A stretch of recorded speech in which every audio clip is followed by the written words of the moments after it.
का स्वागत है दोस्तों। आज हम लोग 12th क्लास के स्टैटिस्टिक की एक प्रॉब्लम को सॉल्व करने जा रहे हैं। ये प्रॉब्लम इस प्रकार है। एक यूरेनियम 238 परमाणु है जो कि अल्फा कण उत्सर्जित करता है। यदि किसी क्षण अल्फा कण विघटित परमाणु के केंद्र से 9 × 10⁻⁻15 मीटर की दूरी पर हो तो अल्फा कण पर कितना बल कार्यरत होगा।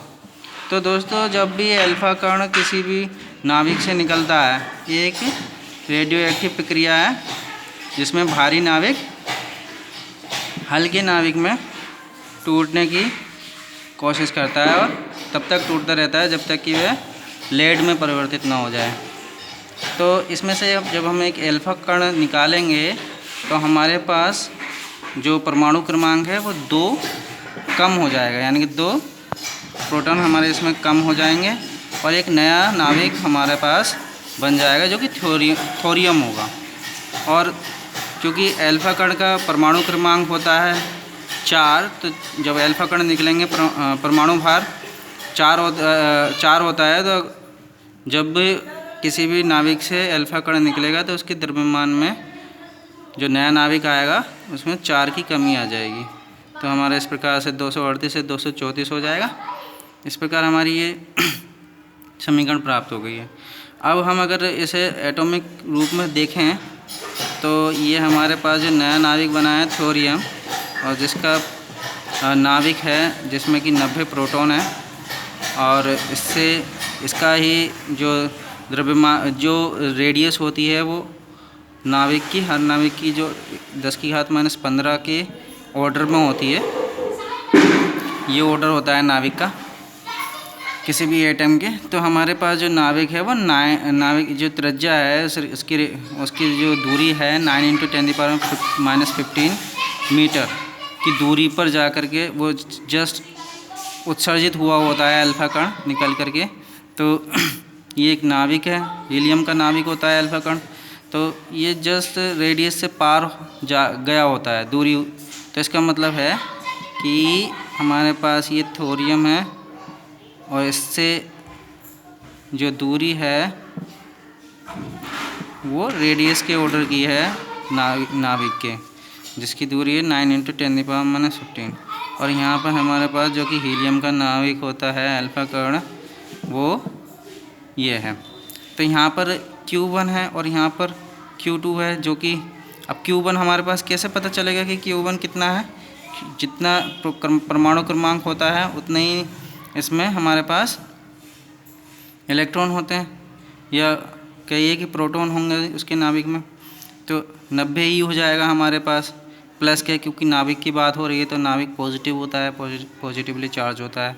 तो 90 और ई का मान कितना होता है 1.6 × 10⁻⁻19 कूलम।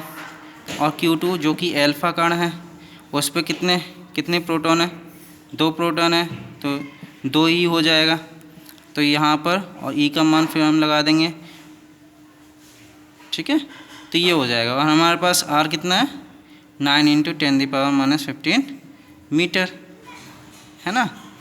अब हमारे पास इलेक्ट्रोस्टैटिक में हमने पढ़ा है कि 2 सजातीय आवेशों के बीच या 2 विजातीय आवेशों के बीच, है ना, कितना बल लगता है। तो 1/4πε0 × Q1 Q2 / R²।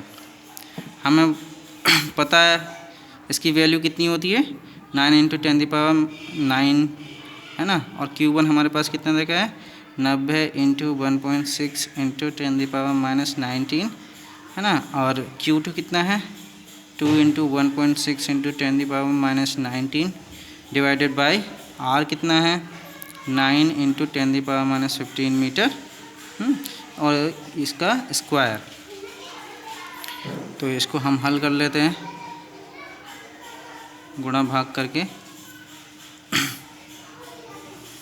सबको जो जितने भी हैं इन सबको एक पास में लिख लेते हैं।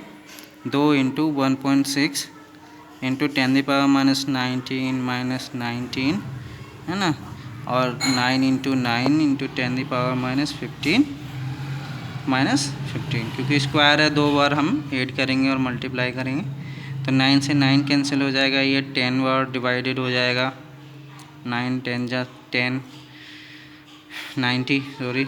तो ये आ जाएगा हमारे पास, सारी पावर्स हम एक साथ लिख लेते हैं और जितने बेस हैं उनको एक साथ लिख लेते हैं। 10 की पावर -19 और -19 कितना हो जाएगा 38, और ये प्लस के 9 है और ये ऊपर जाएंगे दोनों 15, तो ये प्लस के 30 हो जाएंगे।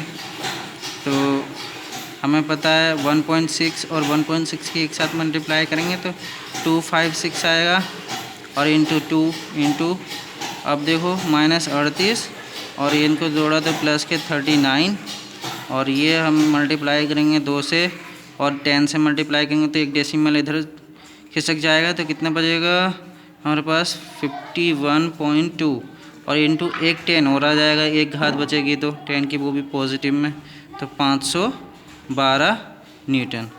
तो ये हमारे पास उत्तर आ गया इस प्रश्न का। ये भी दोस्तों बहुत ही इम्पोर्टेंट प्रश्न है, इसमें जो ट्रिक है उसे आप देख लेना और आपको समझ में आ गया होगा, मुझे ऐसा लगता है। और हमारे चैनल को सब्सक्राइब करने के लिए आप लाइक कर सकते हैं, सब्सक्राइब कर सकते हैं, और आगे जो भी आपकी क्वेरीज़ हैं उसको आप कंटिन्यू कर सकते हैं, हम उसका उत्तर ज़रूर देंगे।